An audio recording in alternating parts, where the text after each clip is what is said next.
In the wake of World War I, the countries that fought in the war took measure to prevent the eruption of any further conflict. As a result of the Paris Peace Conference in 1920, the League of Nations was established as a political bridge between nations. America was originally intended to be a great power in the new league, but as political and ideological divides became more rigid, the American Senate could not come to a consensus regarding the League of Nations, and so despite overwhelming support, the bill to join the league failed to pass through Congress. How was Congress unable to make compromise on something that 80% of American senators wanted?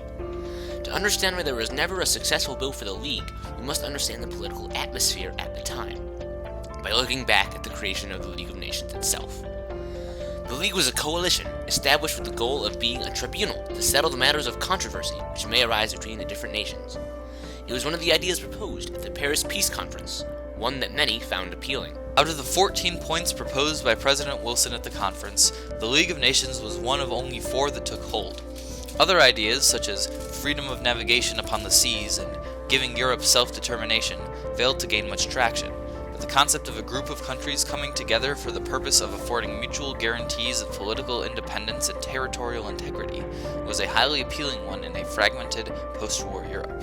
When Wilson brought back a plan to the U.S. Senate to incorporate it into the League, there was widespread approval, but not without some pushback. Henry Cabot Lodge was one of the most staunch opponents of the League, despite the fact that he had publicly praised it in the past. Lodge's primary criticism of the League of Nations bill was Article 10. Article 10 essentially stripped any League member's power to declare war without consent from the League Council, a limitation that Lodge found unreasonable. Lodge realized that the League was too popular to be defeated in Congress, so he settled for stalling tactics, trying to tack on as many reservations restricting U.S. involvement in the League as possible. Lodge considered the League to be a danger to the autonomy of the U.S. The more we were involved in Europe's affairs, the less control we had over our own. In fact, many Americans feared that membership in the League would commit the United States to an open-ended involvement in the affairs of other countries. And while many senators still supported the League, they disagreed on the level of control that America would retain within it. Many senators followed Lodge's ideals and wanted to retain America's power to declare war independently, or decide national matters without consulting other countries.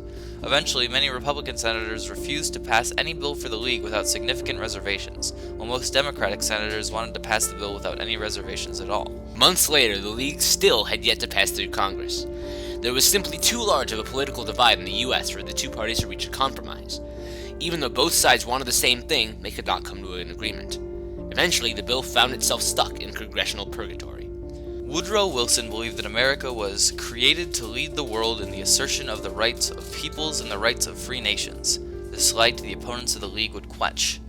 But ultimately, it was not an opponent of the League that felled it, but the political turmoil of the United States itself.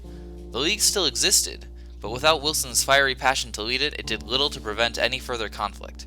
So just as the bill to pass the League faded away, the League itself faded into obscurity.